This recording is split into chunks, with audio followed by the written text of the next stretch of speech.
moo lay yitteel yow luy tekkale ñaar ñi xam ñoo ngànk réew mi loolu warut a nekk. warul nekk say warul la et le terrain meeting c'est une réponse politique. par hasard ak contexte bi ngeen ko defee dégg ngeen critiques yi. au moment où peut-être. oui réew mi nu muy doxee. ñu woote ci un terrain meeting xam certainement yaa ngi dégg critiques yooyu njàngat li ci loolu. waaw xam nga ce qui n'est pas interdit est permis. xam nga une formation politique. bu accéder à la magistrature suprême. depuis près de 19 mois. oui 2 ans yow amoo benn courroie de transmission bu la permettre nga mën a wax ak say ñooñ. mais yell na nga toog waxtaan ak sa njaboot. parce que li fi xew bari na li fi jaar bari na. waaw bari na ñenn ci ñoom wax naa la ni la mbir mi bu mettee ci ñenn ci ñii la gën a metti parce que ñi xam ne ñoo sababoom bokkoon ci ñi gën a fës ci xeex li xam ne moo fi newoon ci loo xam du dëgg ñooñu mais ñu am na ci ñoo xam ne jàpp nañ leen dugalaat leen ci kaso tëj leen mais ñooñu mais l'autorité mais le droit des explications parce que bu yàggee xam nga mu jur radicalisation la jur parce que ils se disent que mais attendez man pourquoi waxuma wala defuma lu tax man ñu téema ñi may jaarloo ci lu ne mais dafay yell njaboot dam li ma bëgg a wax mooy njaboot ku ko yor boo toogee ab biir yell na nga toog woo leen ci waxtaan ak ñoom gindikonte ak ñoom ngir mën a jëm ca kanam parce que ñooñu on a besoin d'eux c'est-à-dire moom le passif pour réew mi jëm ca kanam ñooñu on a besoin de cette partie de la population pour wax leen conscientiser leen très bien pour ñu xam urgence bi am ci accompagner la nouvelle dynamique kenn ku ne ci ñun bañ a téy ay loxoom wala mu am lu ko naqari parce que am na ñoo xam ne ils se disent mais attendez man li ma daj lépp mais man damaa war a bokk ci réew mi ñi koy diriger am ñoo xam ne ils se disent que man waroon na maa nekk député am ñoom ils se nekk man dama waroon nekk mais déedéet ñu réewum Sénégal ci Pastef boobu man en tout cas bu fekkee dama sukkandiku ci Ousmane Sonko ni mu gisee moom réew mi ak xalaatam ci politique boo fekkee loolu laa sukkandiku laa ni maam boobu dafa jàpp ni maam réewum Sénégal moo ëpp doole man sama jëm ak wala jëmmi keneen ku mën a doon ci réew mi. Très bien maître. moo tax un pastéfien war te demander ni man damaa war a nekk député wala man damaa war a nekk ministre wala damaa war a déedéet c'est pas l'objectif le projet c'est pas ça le projet du pour nekk député du pour nekk ministre du pour nekk xam pour lan la pour fexe maanaam sa xam-xam ak sa man-man nga jox ko Sénégal ngir réew mi mën a jëm ca kanam loolu il faut ñu xam ko grand frère il faut réew mi ci bopp au-delà même de Pastef keneen kuy yewwoo ci Sénégal te dëkk ci réew mi yëg ni yow sa jëfin ak sa wax da nga ko war a jubal rek ci luy joyanti réew mi c'est important mais attendez mais mon frère mun Sénégal ñun dañu war a seetaat suñu bopp mais réew ma la mu xam ni xam ne nit kenn ku ne xam ne looy teel mooy sa intérêt personnel yow sa mbir na jag le reste yónnewu ci loolu dafa war a jeex ci am réew xam ne bu kenn ku ne doon xalaat nii man réew mi lu ma yitteel la mais kenn du macc maanaam tàngal jël xollet wi sànni ko ci biti parce que boo nee si chacun faisait comme moi mais ko réew mi nan lay mel du jag mooy fekk les 18 millions de Sénégalais kenn ku ne si ngoom bi nga macc léegi da ngaa jël kii bi noonu tudd xollet bi nga sànni ko ci biti képp ñëw mais réew mi day fees del ak ay ordures il faut ñu am conscience patriotique boobu mooy sama wax ak sama jëf ndax dëppoo nag luy jëmee kanam réewum Sénégal waaw la déet kenn ku ne ci loolu da nga war a tax c'est important ba pare ñu bàyyi magistrat yi yu ñuy daal ci seen kaw magistrat yi ay doomi sénégalais lañ yu nu tàggat ci xam-xam def ci ñoom ay valeurs ñuy yendoo suba ngoon guddeeg bëccëg di effectivement donc rendre la justice au nom des Sénégalais duma ne leen def lépp a jub de na ay nit lañu dañuy juum comme ñépp waaye quand même am na luñ leen war a mën a bàyyeel luy xam ne nag doxul te ñëpp teg ci bët sañ nañ ko joyanti waaye teg ko ci worma teg ko ci yar teg ko ci teggi man loolu mooy sama xalaat Maître Sali lu jëm ci justice des vainqueurs amu fi donte kenn ci ñoom wax na ko inviter le président à ne pas accepter ce qu'on appelle la justice des vainqueurs et surtout opposition bi nga xam ne woote na moom ci en face du terrain meeting ñaxtu national bi loolu lépp itam bëgg nañ ci sa njàngat waaw Mohamed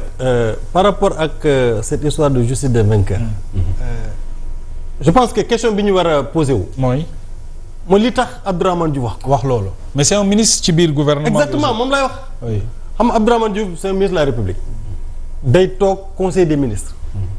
conseil bi boo xam ne président bi day toog premier ministre day toog. njëkkul génn week-end bi de dafa njëkkoon génn mu wax loolu. gars yi dal ci kawam am na ñoo xam ne sax dañ xaaroon comme il l'a dit ñu demet ko on l'a pas fait. mu organiser anniversaire par thème mooy week-end bi ni mu waxaat la même chose. Et ce qui est intriguant c'est que président la ci boppam moo envoyé représentant sauf erreur de ma part Pastef n'a pas envoyé de représentant sauf erreur de ma part sauf erreur de ma part mais c'est une question Abdoulaye Ndiaye. Oui. yéen la yéen a bokk coalition yéen a nekk au pouvoir seen régime la. un membre du gouvernement boo xam ne am na accès ci président de la république mu wax loolu waruñ ko commenter war nañ ko commenter xam nga bu doon ñun ñoo ko wax l'opposition moo wax loolu ñu ne parole d'opposant la mais c'est un membre du gouvernement qui a des responsabilités boo xam ne il est sous la direction du premier ministre quoi qu'on puisse dire parce que premier ministre mooy chef du gouvernement mais président bi moo ko nommé mu wax loolu il y a une semaine waxaat ko au lieu ñu démettre ko wala au lieu ñu rappeler ko à l'ordre non on envoie le représentant du président de la République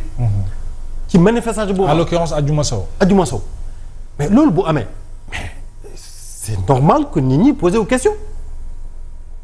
c'est normal que suspicion boobu d'une dualité wala problème au sommet mu am c'est normal et man wax naa ko sànq vraiment man de awma benn intérêt que ñoom ñaar ñu tàqalikoo yi parce que c'est vrai que fekkee wu ma 62 week-end bi sax seetaan naa film Wal Joojo Njaay gis naa donc amuñ ci benn intérêt mais y a de quoi avoir peur très honnêtement parce que bu dee kii mu ngi tiré d'un côté même le discours de Mimi Touré du discours boo xam ne à mon avis qui va dans le sens de contredire ce que Abdourahmane Diouf a dit gis nañ Aïda Mbodj qui waxu complot contre le premier ministre yooyu yëpp ci ñoom la donc je pense que ñoom il gagnerait à régler ces problèmes-là au lieu de faire ce qu'on appelle la politique de l'autruche faire semblant de ne rien voir alors que il y a des problèmes latents nañ ko régler pour l'intérêt du Sénégal parce que un clash entre un premier ministre et un président de la République ci contexte bi xam nga bu nekkoon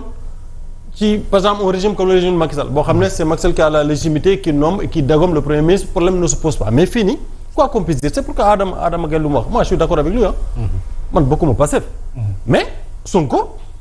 dafa am lu ko yàlla may loolu moom xam nga man du ma nekk fii di ko wéti il est populaire il est maire des Sénégalais c'est un fait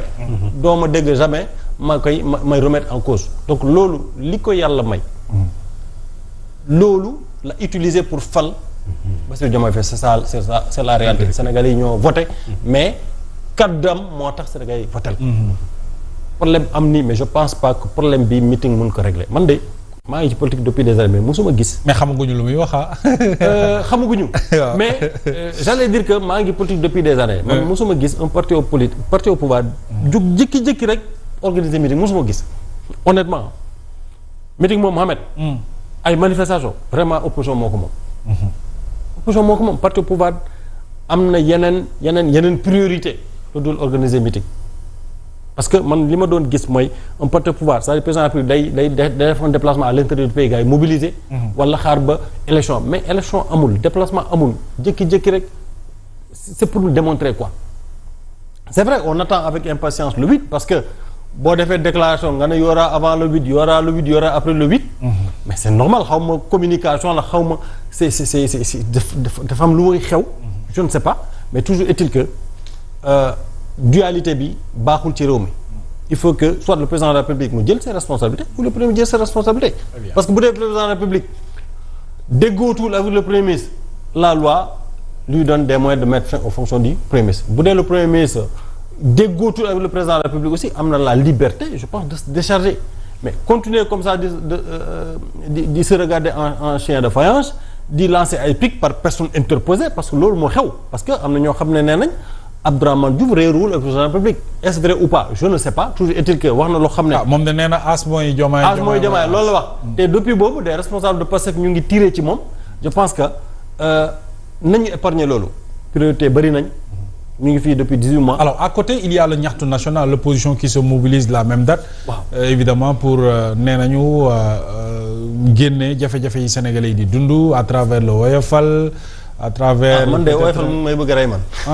oui ah bon mais oui may bëgg a rey. je pense que c'est à l'image de tous les Sénégalais. et l'initiative boo ci yokkee de ce ñaxtu national. voilà boo ci yokkee ay taxes 1% 2% avant boo fayee jusqu'à 100 000 francs doo fay benn taxe aujourd'hui même boo fayee 1000 francs ñu door la benn kii c'est des communiqués à n'en plus finir.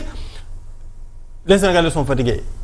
Je reprends la formule de Kéba Mbaye à l'époque en 1980 ou 81 les Sénégalais sont fatigués. li ñu xaar ci gouvernement bi mooy ñu saafara problème sénégalais yi le premier ministre def na annonce nee na day wàññi li day wàññi la. il faut que ça soit concrétisé. ñaxtu national de l'opposition il y a pas de quoi plus normal. nee naa la manifestation meeting opposition moo ko moom dans tous les pays du monde opposition moo ko moom parce que y a toujours des choses yoo xam ne doxul donc loolu opposition moo ko moom il n'appartient pas honnêtement à un parti au pouvoir un premier ministre sur quoi d'organiser ay meeting xawma ban démonstration lay wut qu'est-ce que ça va rapporter je ne sais pas bu dee élection on est à 1 an d'élection locale gisuma honnêtement